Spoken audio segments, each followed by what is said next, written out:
All right.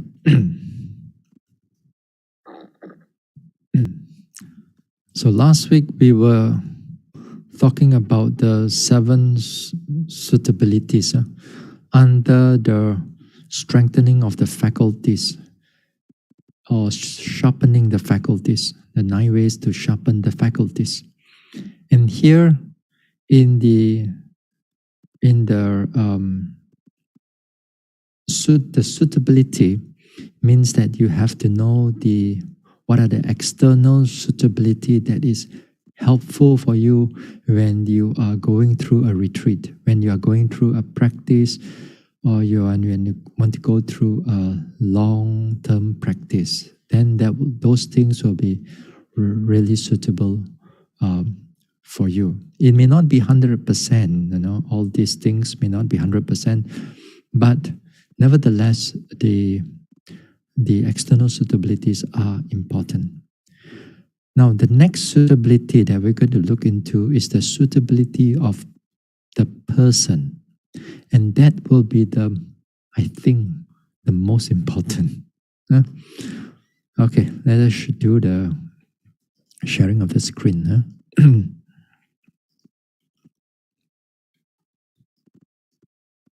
All right. Can y'all see? Okay, hold on now. Okay, good. Now, we are at number 5. We're at number 5. We are talking about one strive suitably. So there are 7 external suitabilities that means you have to look into. So as I said that the next suitability that we have covered a number of them, then the next one will be the most important, the 5th one.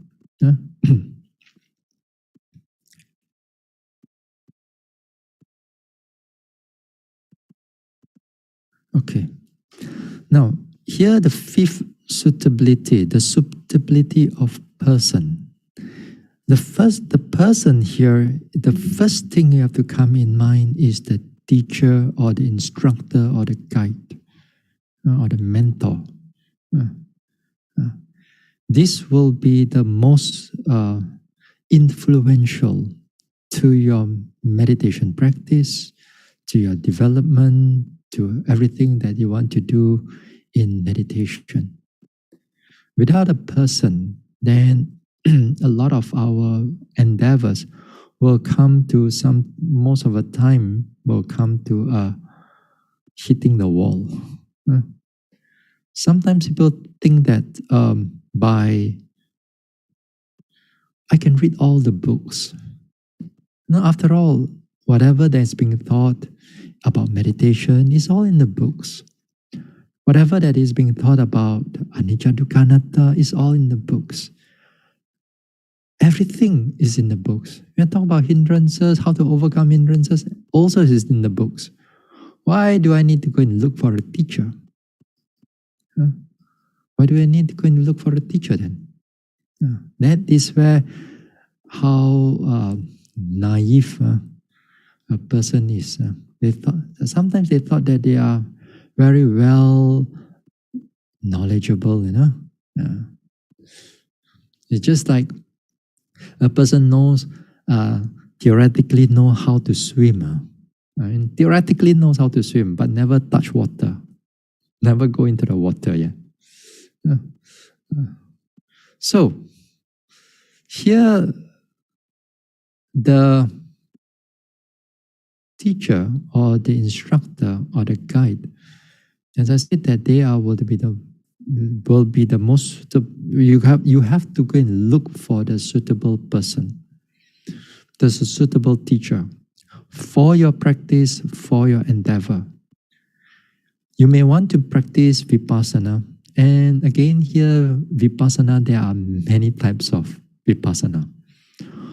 So what type of vipassana are you comfortable with? Actually, when I ask this question, I'm asking, when a teacher asks this question, you're asking a blind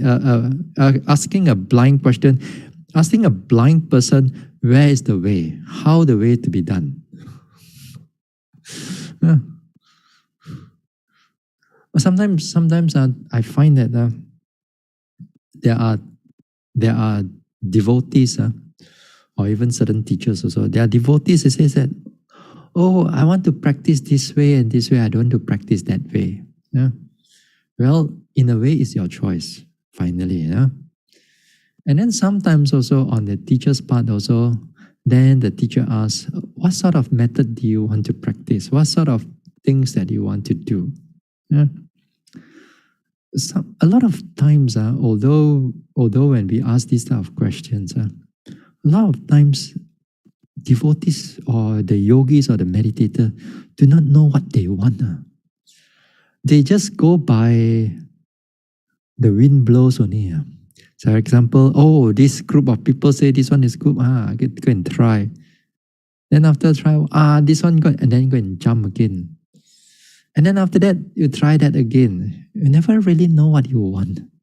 A lot of devotees are like that. And they want to try a little bit here, a little bit there. Then sometimes with the encouragement of sometimes certain teachers, and then when devotees are doing this way, they cannot deepen a certain method of meditation. They cannot deepen it. They kind of like surface here, surface there, and they're not going much anywhere. So the teacher itself has to give the subject to the yogi rather than the yogi think what is suitable for him or for herself. Because the teacher will be a more better person to give you a meditation subject. For example, if you come to me to do a retreat, then if you are in the vipassana retreat, then of course I will give you the vipassana subjects for you to meditate. But occasionally, once in a while, there are yogis who are really you need to untangle the mind first. Because the mind is so tangled up, so much thinking, so much philosophy inside the mind and so on, that they can't even start because the mind is not calm. So they need really a strong deterrent or a strong supportive meditation or something that is supportive in order to curb that defilement or those hindrances in order to meditate, to go into vipassana. Sometimes we have to do that. But most of the time, I find that most of the yogis, they don't really need those things. Yes, they have to struggle first.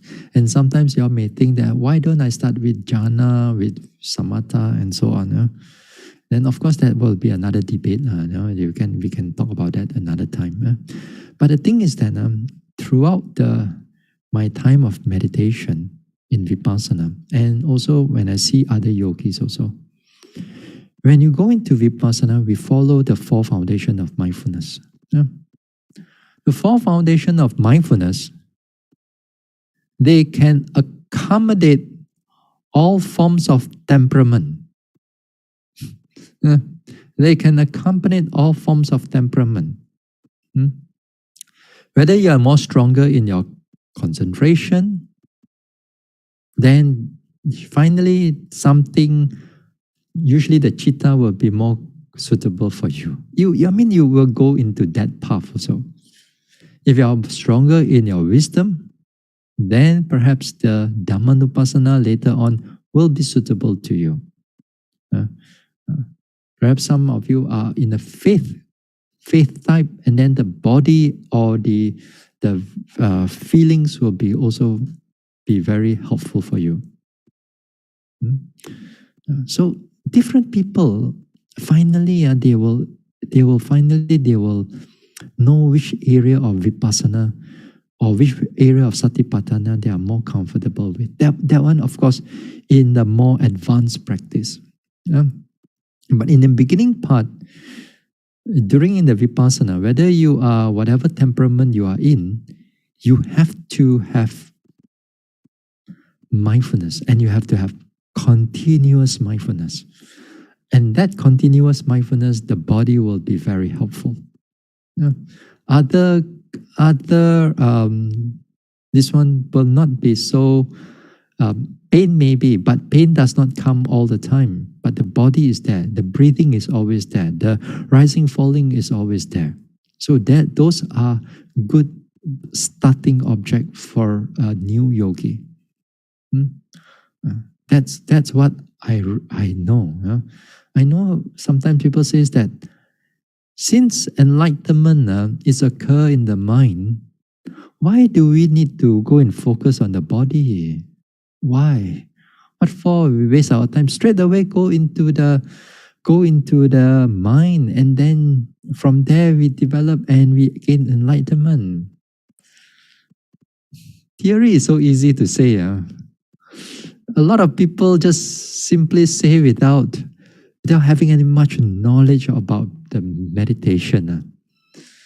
And then what to do? And then sometimes certain devotees listen to it. Oh, really? Ngam, really good. Yeah. Then you go and follow that way. Then over time, cannot progress. And because why? Firstly, is your mindfulness is not continuous. So therefore, the suitable teacher, they will give you the meditation object rather than what you want.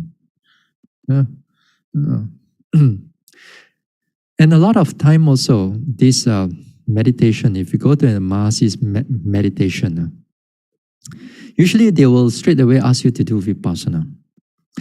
And one of the reasons is that they never know how long you will live. You never know when you will die. Yeah.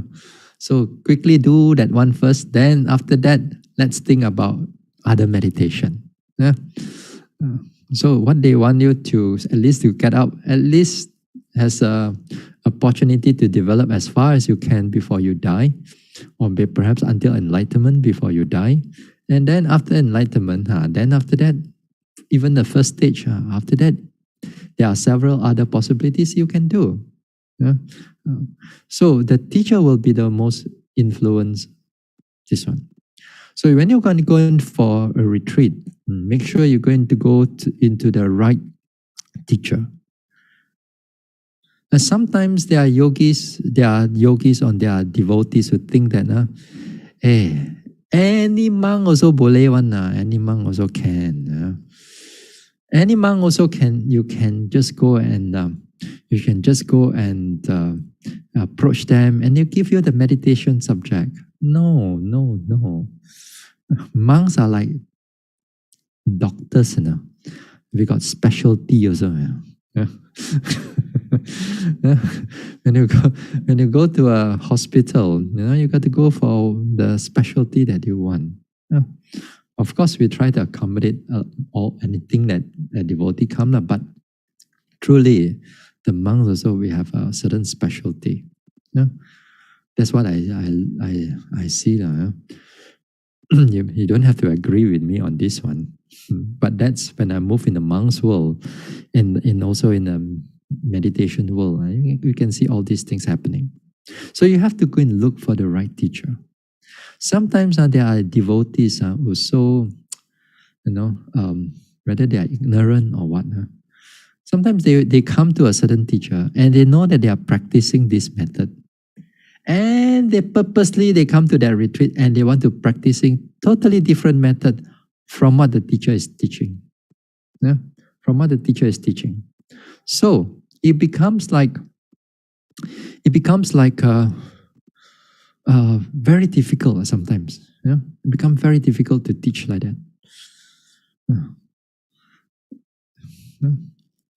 So the teacher is, as I said, they are the most important thing. The rest of it, the teachers will help you to adjust, how to adjust the climate, how you can adjust the weather so that it can be suitable for you. Where you should go, how you should this one. The food also, sometimes the teacher also will help you to manage everything, manage the type of food that you need. Even the lodging also, the teacher will think that what character you are, then they give you a more suitable type of lodging. So a lot of things to do with the teacher, the instructor, or the guide. Yeah? What else? Yes. Now, suitable, this one. Hold on.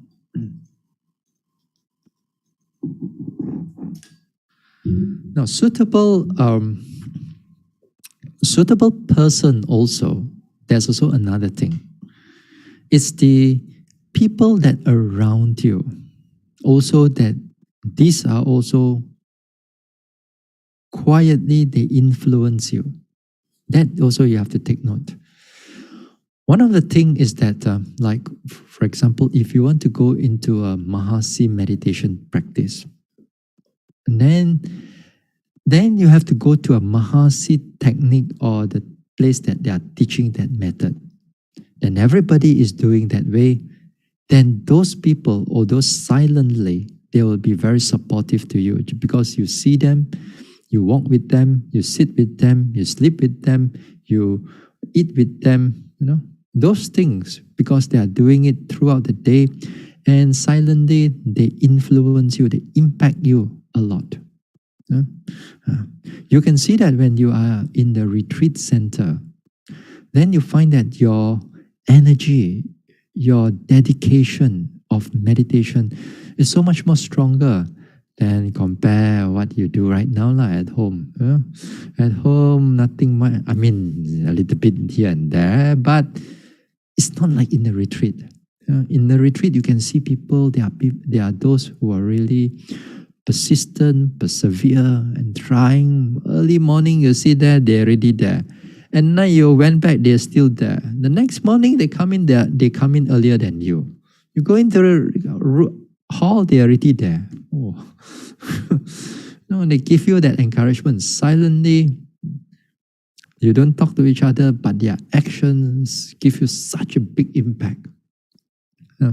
So you got to look for those type of places that they are meditating the same type of meditation that you are in. If you want to go to Anapana, you want to do Anapana, and you want to go into a Mahasi technique, then it's going to be a bit difficult. If you are, as I said that some days ago, I think one or two talks ago, as I said, if you want to do Mahasi method, where you have walking, sitting throughout the day, and then you go into another monastery, which they are not doing that, and they want you to help, to clean, and so on. And if you do not follow their schedule, their way of doing things, then they may not look at you favorably. They may disagree with you with your whatever that you are doing, whatever practicing that you are doing. The devotees may think that they know how to sit and walk only, and after that time come, the yogi will come and eat only. So they don't understand the importance of meditation. But the thing is that you go into this type of center, and that's how they will judge you. And sometimes these devotees will make your life a little bit more difficult in one way or another. They make your life difficult. Then when that time you thought that, oh, how come I want to do the most noble practice and these people are disturbing me and so on and so forth. Then you are not able to meditate. And so too also when you go into these type of places, also another thing is that there'll be a lot of talking. There are devotees, the devotees of the temple will be a lot of talking, and then there'll be sometimes people visiting, and then there'll be hoo-ha, and then there'll be events, and then there'll be this and that, celebrations and so on. Then it makes your meditation very difficult. So there's a lot of, in a way, it's a hindrance when you are not in a meditation type of this one, because the people is the one of them very influential. And with that, sometimes a negative influence will influence you also. Then after that, you also slacken on your practice, you slacken on your meditation, and then you join them, talking, do all kinds of things. Then your practice will be nothing much. Uh, But then there are also places, like for example, sometimes there are monasteries. They have many different kutis all over, all over the mountains, and the monks may practice different types of meditation, but then they don't see each other. They don't see each other. They are one kuti here, another behind the mountain, the other side. They can practice all kinds of things. That one is not really a problem because they don't have much of contact of each other. They do their own meditation because more or less they can able to meditate. And then when they do that, it's fine. They can do that. But when you have to mix with others, like when you go into a retreat, when you have to gather with others, meditate together with others, sit with others, walk with others, then that time you have to take note, who are you mixing with? Who is the people around you? Yeah? And of course, this sometimes even in a meditation retreat also, you also will see that once in a while there will be some yogi will give you a hard time. Either they come and talk to you, either they come and chit chat with you, because sometimes when you are in the retreat, for some people a silent retreat is a very difficult time for them to pass through. That means after you don't talk for 5 days, you want to bao jia already, you want to explode already, for some people.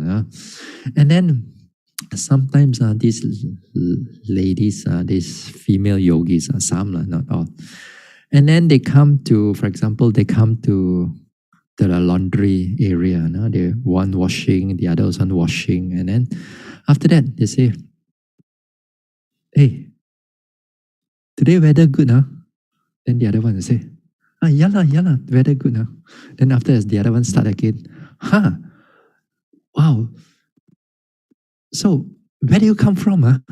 Oh, I come from this and that and that. Then start that conversation already. This is how they all starting. And once you start that conversation, they thought that you are buddy with the other, the other yogi already. Then after that, later part, you meditate somehow. Hey, I want to offer you this. And then after that, you want to give you this to eat.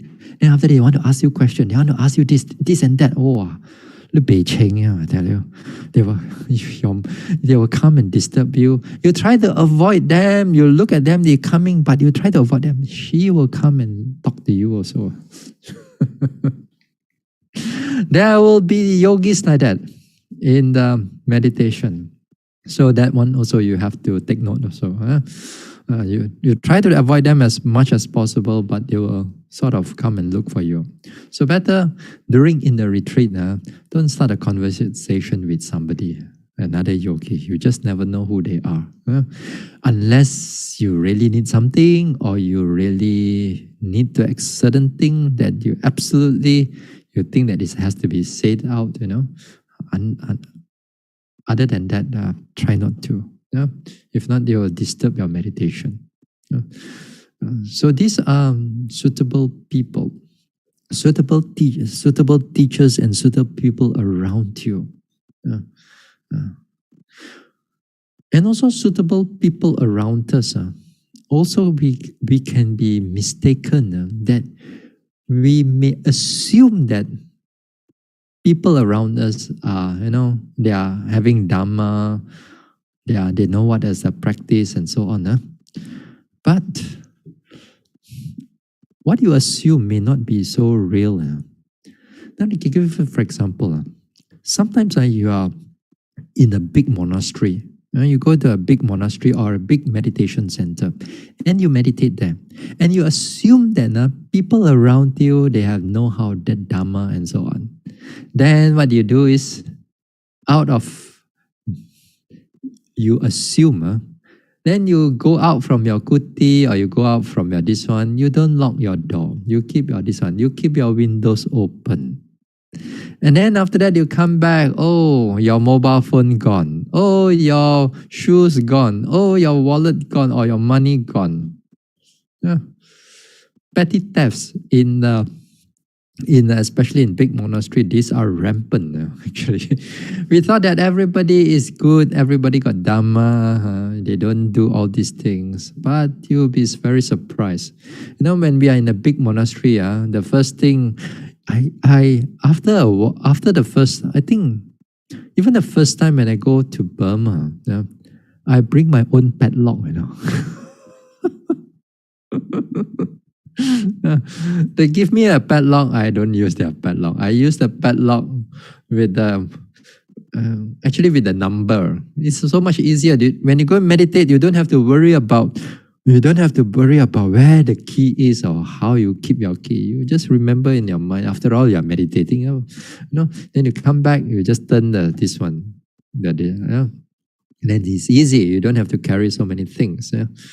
Then all these things you have to assume that your things can get lost. You must assume, so you don't get too attached to all your things. And therefore, when you go into this type of retreat, we don't carry much of valuable things. Sometimes, even though they are valuable things, we'll learn how to hide also, and we are good at hiding things also.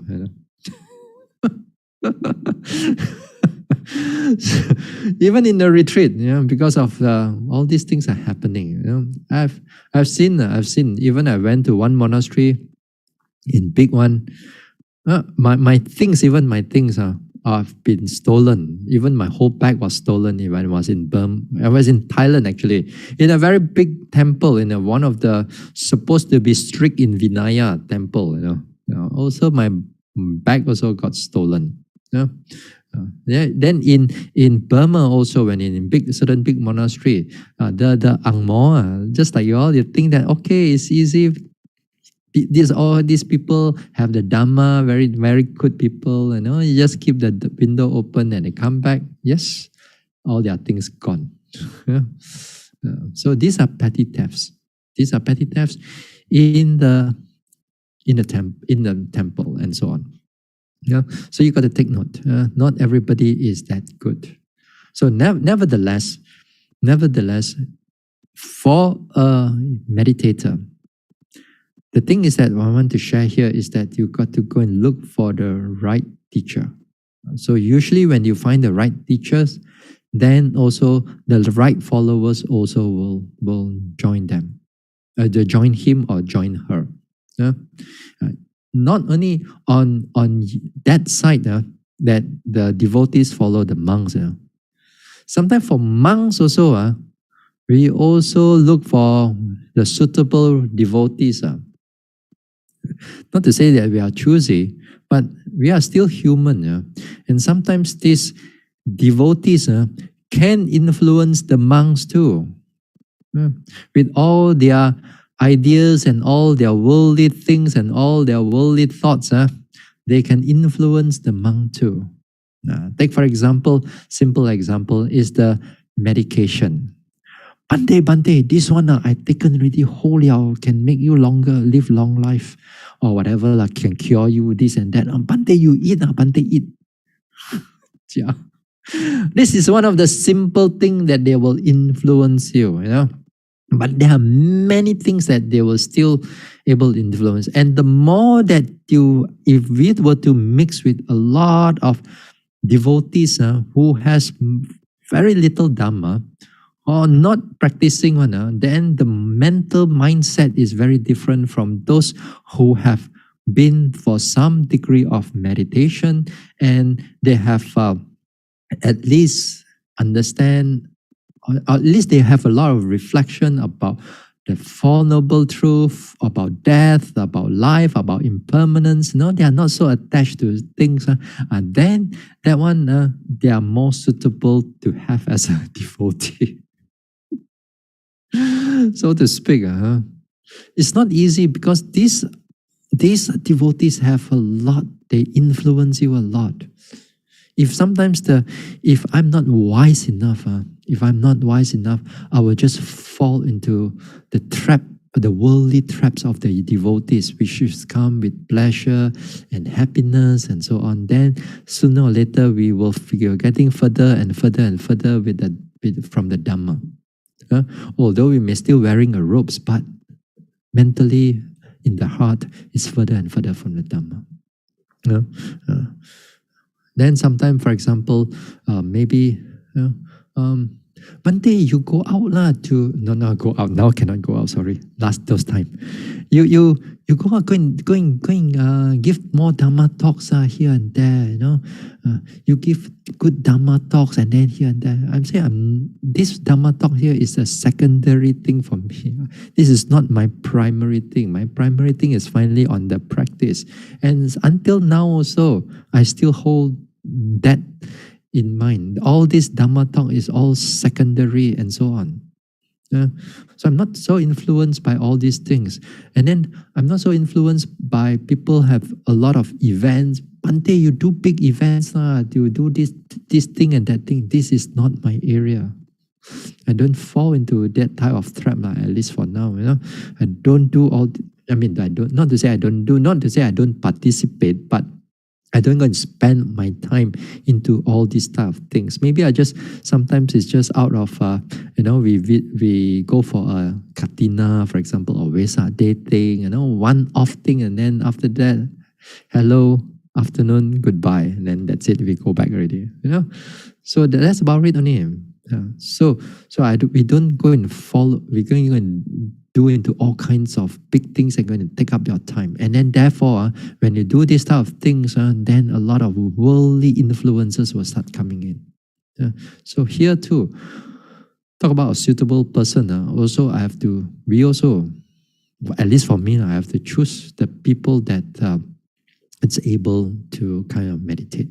At least when you come into, for example, a certain meditation, let's say, even like in Peace House also, when we want to have a committee, we wish that the committee, all of them having a background of meditation, Vipassana meditation also. And that also is important, because what I've seen in other places, when you get the wrong people to come into your meditation or to come into your temple, and then they will bring in their people. Sooner or later, the majority of the committee will not be meditation anymore, and then it will be all kinds of worldly things. And then those meditators, when they started with that, they will be kicked out. And then that meditation, that's supposed to be a meditation society, it turns into all kinds of society except meditation. And that happens in the world, even in Malaysia. We've seen that before, and it happened right now. And these people want to come in, they want to take over the committee, and they want to put their agenda forward, which is not meditation, which is whatever that they want to do. It can be wholesome, it can be like celebration, it can be like this and that. But the whole objective of the society will slowly deviate over time. I've seen those things. And I've seen also like centers where you are supposed to be a meditation center and so on. And slowly, when people come in, or the teacher themselves will start to become more worldly, then they have other programs, and then they will start to overlap with the meditation. And then because it's a worldly program, sometimes it may be a Samanera program, sometimes it will be a Abhidhamma class, sometimes it will be a Sutta class, sometimes it will be a Pindabata, sometimes it will be, this type of events. And although it's wholesome, but because it's a hoo-ha thing in a way, and people like it. People like to do all these type of offerings, gathering, and then these events become more popular. And more popular, then more people come in to influence the the running of the whole society or the temple or so on. And then sooner or later, when these type of things become more popular over time, these people will slowly go into the committee, and more of these people go into the committee. Then there's nothing much on meditation anymore. So that one, it's happening over the years. It doesn't happening like just overnight, they take over, sudden take over. No, it's not like that. It's going to go over a few years in a row, 5, 6 years, 10 years in a row. Then after that, things change. This is also something that you have to take note, suitable. So therefore, these are the suitable, this one. So as I said, this will be one of the most important thing for you, if the most important thing in this external suitability. All right? Now, suitable talk. Now, the suitable talk here also, another thing is that when you have the right teacher, then you have the right talk, the right type of talks. That means when you go into a certain meditation, then that meditation, the talks regarding on the meditation will be very helpful for you. Sometimes, once in a while, there may be unsuitable talks, but it may still fall under Dhamma, but it's unsuitable for you. For example, again, you want to practice Vipassana. And you go into a Vipassana meditation, and then when the Dhamma talk is being given, then after that, the teacher may talk about, dana is very good.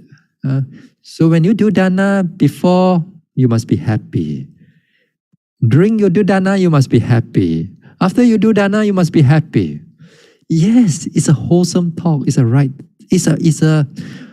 wholesome talk. Not to say it's unwholesome, but it is not suitable to the yogi. Sometimes there are teachers I heard, they are talking all kinds of things, except for the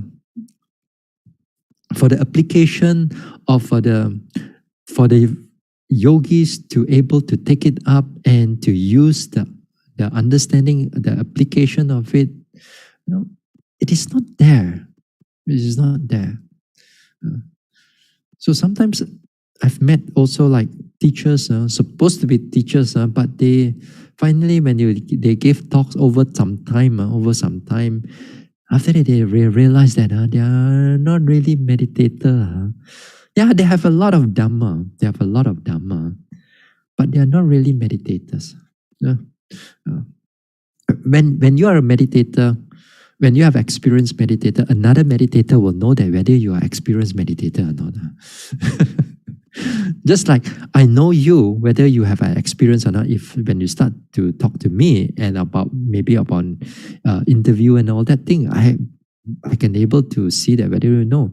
Then also you will know me whether I'm an experienced meditator or not by the listening to the talk or the interviews. It can be like that. So therefore, when it comes into this one, you got to. The teachers have to give the suitable type of talks. For the help, it's going to be very helpful for the yogi to develop, to progress. Maybe, for example, the talk that right now I'm giving to you, it may not be suitable because you're not meditating. You're not in a retreat. You're not in a retreat. Because it's applicable and then you're not applying it. You're only listening. But since we are talking about these things, I have to give you an idea. But when it comes into a meditation time, when you are actually doing meditation, when I'm giving these type of talks, then things are come together, then it'll be very helpful for the yogis. So the suitable type of talks will be important for the meditator.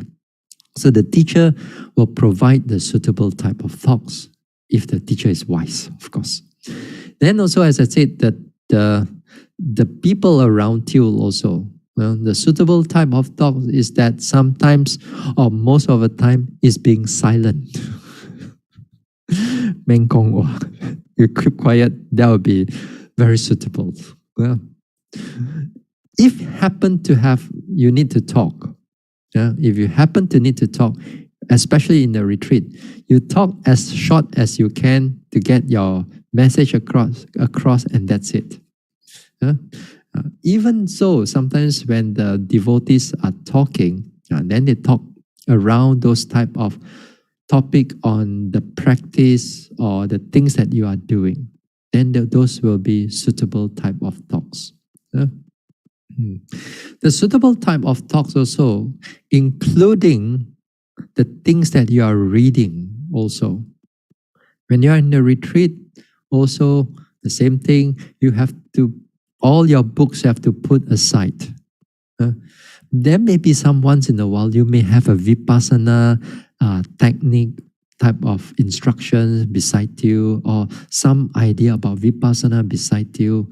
And once in a while, if you refer to that type of topics or that type of, it help you to remind you to practice or to overcome a certain hindrances, because my experience is that when I go through a certain last time, those days, meditate, a lot of thinking, don't know what to do, then take up the book on hindrances. The hindrances, this thinking goes to this way, this way, this way.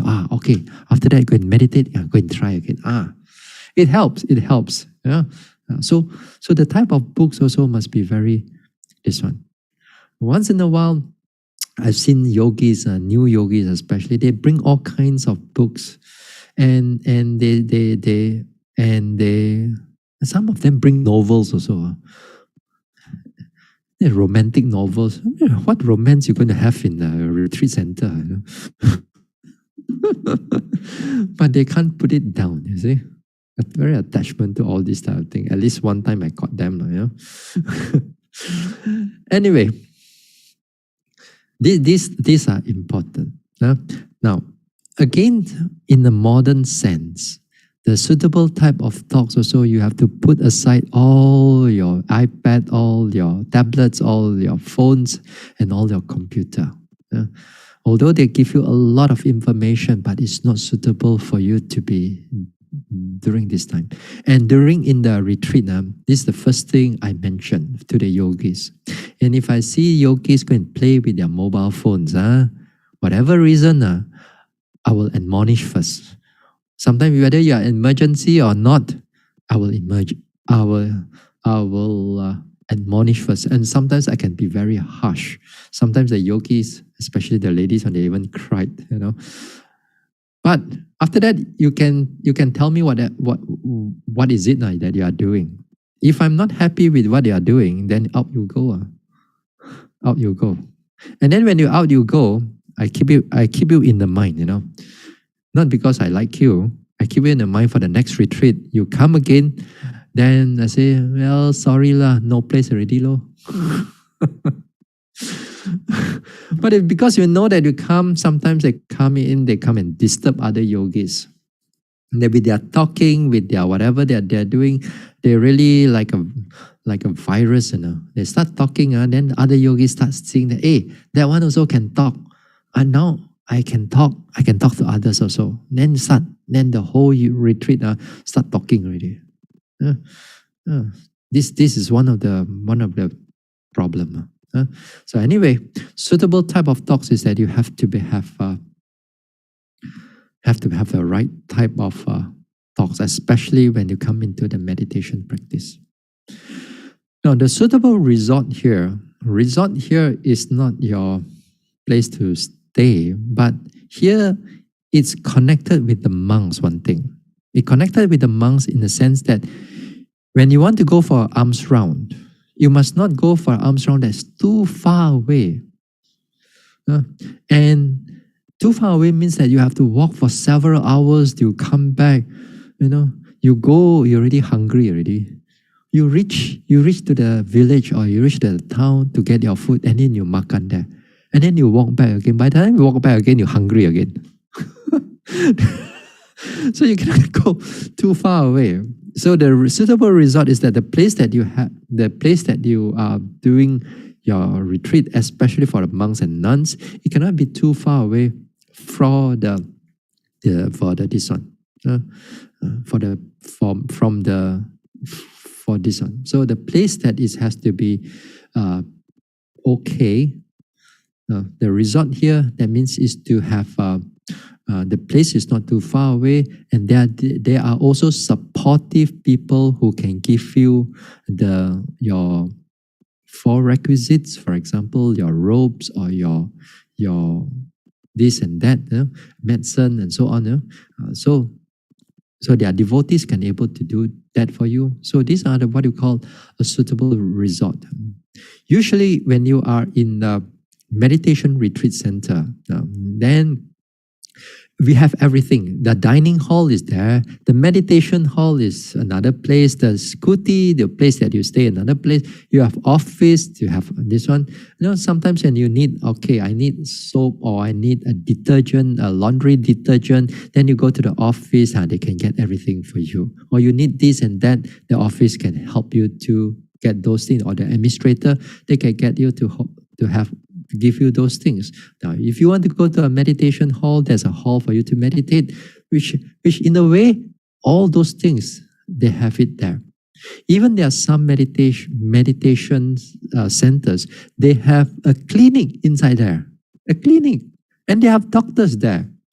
Especially on a certain time, the voluntary doctors, they come in and they give you some, sometimes, maybe like you meditate until your heart getting already, or what, or heart beat too fast, or your high blood pressure go too high. Then sometimes they need to give you a bit of medication and so on.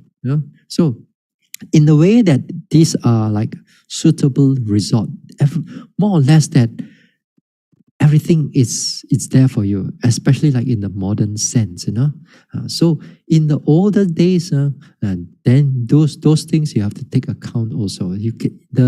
The village or the temple must not be too far from the place to this one. And where you can able to get all the water, the basic thing as water. For now, we just turn on the tap, but those days, the water is very important. Then the place also must not be attacked by robbers, or attacked by all kinds of difficult people around you. They give you a hard time.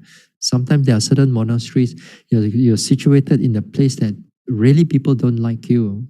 Whether you are a monk or you are a Buddhist, they don't like you. That means this place is not a suitable resort for you to stay, because they will harass you, they will do a lot of things to you. So these things, we take a look into it, the 7 external suitability. Of course, all these things we can expand more and more. Anyway, we don't have to. So these are the 7 external things. Now, let us go back to the main the ways of strengthening faculties. Now we cover on number 5. Let's go to the number 6. One balances the factors of enlightenment. Now, what are the factors of enlightenment? Okay, let us go down a little bit. This is the lodging, this is the posture. Okay, the 7 factors of enlightenment. In these 7 factors of enlightenment, there are mindfulness, sati, investigation of Dhamma, or then we have effort, we have joy or rapture, we have tranquility, we have concentration, and we have equanimity. All right? Now, when I talk about the 5 faculties at that time, it's a one way of balancing the mind, so that everything will go in their optimum level, then therefore you will progress. In a more expanded form of balancing, it's the 7 factors of enlightenment. This is even more fine-tuning compared to the 5 faculties and the 5 powers that we've talked about in the past few weeks ago. Then that The five faculties one is more that when you're able to start to fine tune your mind, when you start to balance here, you start off with five faculties, which is good. Then, if you're getting better and better, more advanced, then seven factors of enlightenment will start to come in. Because these are finer tunings in the sense that you find that now, let's say, this is the rapture, right? The joy or the rapture here. Let's say you meditate, you meditate, then after that, everything become very flat, nothing much, there's nothing there. Then that time, you arouse the joy factor. You find that the mind has not much of a rapture right now, has not much of what we call the interest in the noting. There's no interest. It's kind of like that you are just noting, just for the sake of noting, you're noting of the objects of the meditation, but there's no interest there. So then here, the yogi itself, the mind is a bit flat right now. Now the joy factor is not there. Then you just by aware that you don't have a joy factor there, but believe it or not, the joy factor will start to come. This one is when you are more advanced, much more advanced. This is not like, now I don't have any joy. It still didn't come. How come, Bante? Because of course your mind is not trained. That time is different game. It's just like you don't have, you know that you don't have. Just by acknowledging that it's not there, then it will from the background, it will slowly come up already. Then the whole meditation, the whole noting mind become alive again, as if become alive again, everything become interesting again, and everything become something like that. Joy factor of enlightenment. And this is interesting. For example, again, we did talk about tranquility a bit here and there. Now, for example, again, tranquility here is more of a very calming factor. And especially when we talk about that during in the hindrance of restless mind and worries. That one, when there's the counteract of it is tranquility. Because tranquility here, it's quiet the talking mind, the chattering mind, or the thinking mind, or the plotting mind, or the scheming mind. Everything, you just quiet them down. And yet, the mind can able to note everything very clearly. Even that time also, that tranquility, the labeling also cannot come in. Because it quiet all this type of verbal concept of the mind. Verbal concept. All their language and all their time, everything quiet and just noting quietly, silently. And everything is still very, very clear. This is the nature of tranquility. How are you going to bring it again? The advanced yogi is like just knowing that it is not there, then it's there. Anyway, we don't go into it too much. These seven factors of enlightenment, of course, if we want to go and talk about it, it's going to take me another like 2 months, 3 months, just to talk about all these seven factors. Nevertheless, we have talked about mindfulness, investigation of Dhamma, which is wisdom. Effort, we talk about it already. Concentration, we talk about it already. Then tranquility, joy, we talk about it here and there, especially that connected to the hindrance that time. Anyway, also another thing is that in the commentaries also, they also give different strategies to arouse certain factors of enlightenment. They, for example, investigation of Dhamma. What are the factors you should do? concentration. For example, if you want to have concentration, what are the factors that it is important? One of the factors that is important for arousing concentration, believe it or not, it is the external factor. It's not just internal factor. Your external factor has to be clean and organized. It's not like something that you have meditated, but you have to get your surrounding area clean enough. Not to say perfectly, but clean enough. And also, for me, the way I look at it, also, it has to be properly organized. Not everything is like here and there. Although your place is clean, but your place is like messed up. Sometimes you go to a temple, although they are very quiet, but they got so many Buddha rupas, so many urns, so many candles, so many lighting, so many everything. It makes your mind very luan, very disquiet. But for a lot of other people, worldly people, oh, so beautiful, so nice, so wonderful. You look at that Buddha, you look at that candle, you look at this, and because they got so many things to look at. You come to Peace House, there's nothing there, a few chairs only, a few this one. That is good because when you come in, it feels calm, it feels peaceful. Why? Because of that environment, little things here and there. Then it feels much more at peace. For a long time already have all these ideas already. So sometimes I go into a certain place,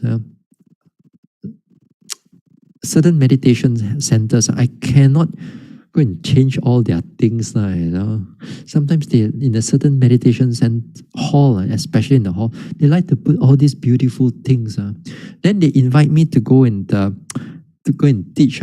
When I see all these type of things, I know it's going to be distraction for the yogis already. But sometimes you are very difficult to tell the organizers, hey, can you all remove this or not? Oh, you come in, you invite you, this one you want to remove, that one also you want to remove. But it's good for the yogis, but sometimes the organizers, if they do not have all this background in the meditation, there will be a lot of conflict. They like things beautiful, whereas the teachers want it to be plain and simple. So concentration, one of the factors of concentration, like that. So all these things are balancing here. That means again here it falls into effort group and concentration group. So 2, 3, and 4 it will be the effort group, and 5, 6, 7 will be the concentration group. That means 1 is the energetic group, and things makes your mind energetic, alive. Whereas the concentration group makes your mind calm and peaceful. Mindfulness is like the linchpin, it's like that it holds everything together. But sometimes in the other ways of looking at mindfulness also can be fall under effort group also. It can be fall under effort group because you know that when you make effort to arouse mindfulness, then that mindfulness needs effort to be there. To keep the mind alert, to be present. So it needs some degree of effort also. But for this case, when it comes to the factors of enlightenment, the mindfulness stands on its own effort group and concentration group. Then we balance that, just like when we do the 5 faculties in that way. Perhaps in other times, we will talk about these factors of enlightenment a little bit more. Okay? Other time. Anyway, what else do we have? Okay. I got 7, 8, and 9. Y'all just stay with me for a while. The number 7, speak for itself. One strive disregard of body, health, and life. Mangkiasi, A lot of people meditate a little bit. They are afraid that, oh, Bante, I got knee ache already, Bante. I cannot continue the retreat. Sorry. I know I got few more days to go, but sorry lah, Bante, cannot really. Aiyo. Never mind lah, Sometimes a lot of people really afraid of, I don't know what they are. There's so many things they are afraid of. You ask them to go and meditate alone, they are afraid. They're going to do this meditation alone or stay in the room alone, they're also afraid. Cannot, very difficult for them to meditate. A little bit of health, they want to go and see doctor already. It's almost like almost on the way to the hypochondriac type of mentality already.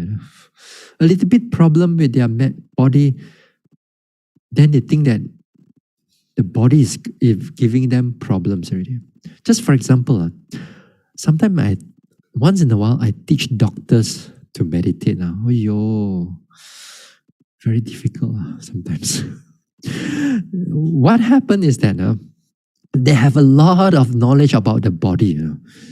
They meditate a bit, hear pain. Hey, if got pain, surely they say must got problem already. I said, you don't worry, but they cannot, their knowledge is, they are attached to their knowledge is so strong. A little bit of pain, I said, don't worry, you get up, man, the pain will all gone already. You just sit there and pay attention to how you cannot. I think my body must have a lot of pain already. I think got some health issue already. I cannot stay anymore, Reverend. I have to go back already to examine myself. Very difficult. Yeah, very difficult to overcome, to help them to meditate because they're attached to the body. So while we are in a retreat in Burma, you get all this stomach ache. We don't go and buy a flight ticket and then go back. We go with one-way ticket only. We don't have the idea to come back. One-way ticket to go there and meditate there, die there. If it happen to die, die there. And then some of us, can or not. Then sometimes in the first timer, they come, you want to go to the retreat or not? Oh, you're not going anymore, is it? Oh, if you're not going, I also don't want to go already. You know how many times of people I heard this type of thing? That one. Of course, maybe they are not ready yet. Maybe in the future, perhaps they are more ready. Then okay. But for me, when I go into those days in the retreat, there's disregard of health and life and so on. One thing is that because that time I was young, in the 20s, boleh tahan. Can tahan one, when it come into 50s, 40, 50, a little bit cannot already. Busy liao, When you are in the early 20s, you can have all these things. That time also, we don't think we can die one.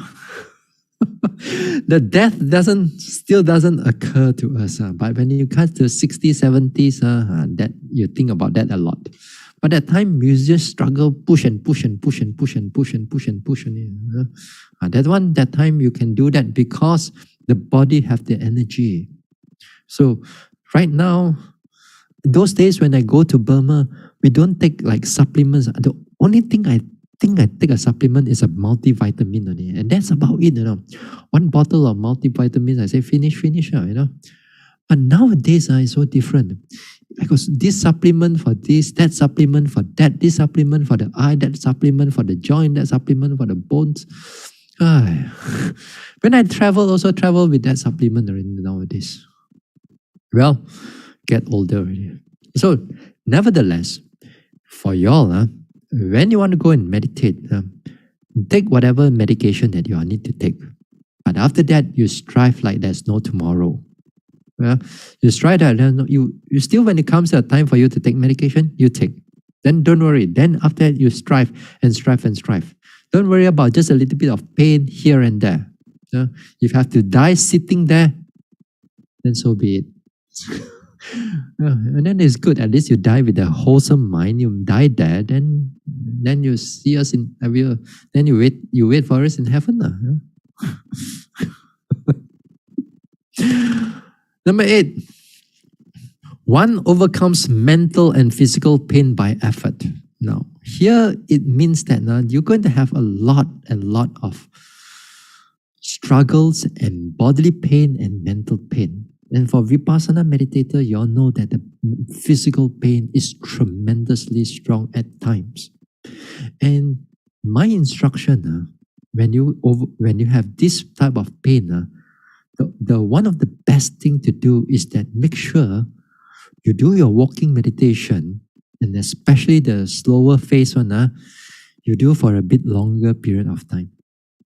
Because you need to arouse the effort.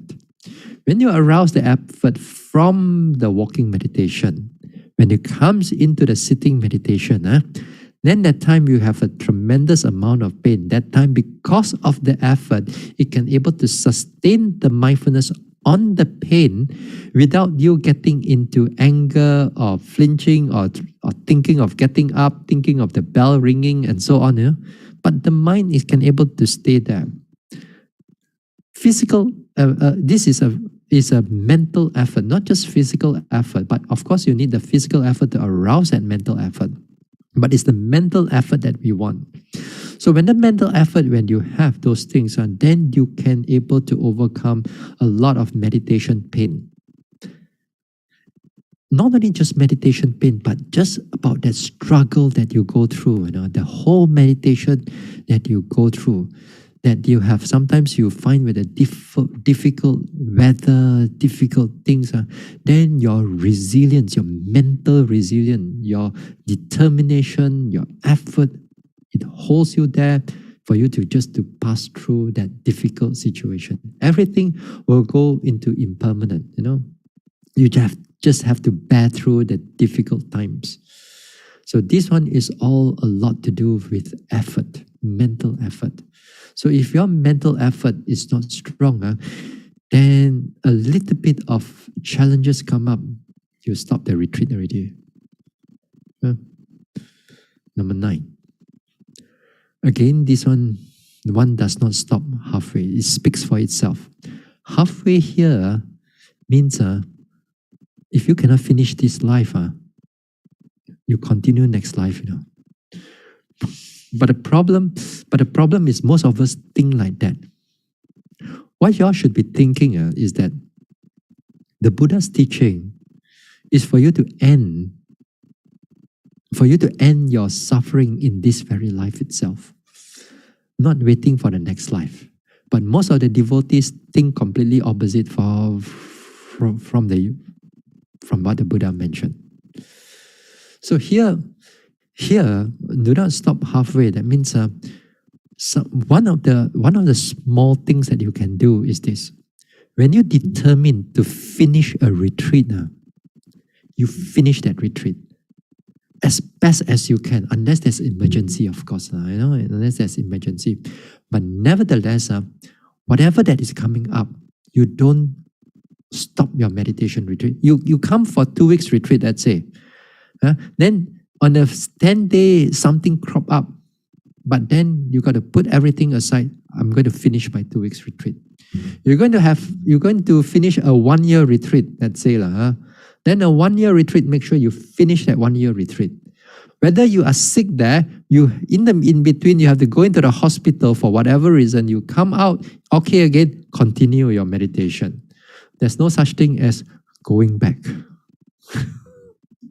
This is how you're supposed to meditate, and then you try to finish that retreat. This, in a way, also says you don't stop halfway. But here the number 9, we don't stop halfway means that even you attain Sotapanna or Sakadagami or Anagami, you don't stop. That is called halfway still. You have to practice until Arahant, until everything is eradicated. Then is the full way. Lower than that is all halfway. But we know that perhaps a lot of us is still far. But then it's still far. But when it comes into a retreat, we make sure that we finish that retreat. There's no such thing as going back. That is the mentality, the small things that you have to train up. You train up there, and when it comes into the bigger aspect of it, then at least you have the resilience, you have the power, you have the effort to push all the way through. All right. Okay, this is on the 9 ways of strengthening of the faculties. Now, with this, I finished the 4 noble truth. In the next talk, what I'm going to do is that I'm going to wrap up. I'm going to wrap up the talk beginning from January, I think so, Beginning from January, we start with the first noble truth until now for the 4th noble truth. And then perhaps I may have to do it on Friday also. Wednesday and Friday for the 2 talks just to wrap it up. So Friday there will not be any Q&A. Because next week I have to take my second jab already. My second jab, first jab until now is already 9 weeks because I'm taking the AZ now. And therefore, with the second jab, then you have to give me like Monday if I have a fever or whatever. Then Wednesday again, I'm going to have maybe another fever or whatever. So maybe next week, Monday or Monday, sure, no talk. Wednesday, maybe, it all depends. So here, Friday, I try to wrap it up before I go into the next week. Okay? So Wednesday and Friday, we're going to wrap up on the 4 noble. I'm going to summarize on everything on the 4 noble truth. Okay. So that's it for tonight. Okay.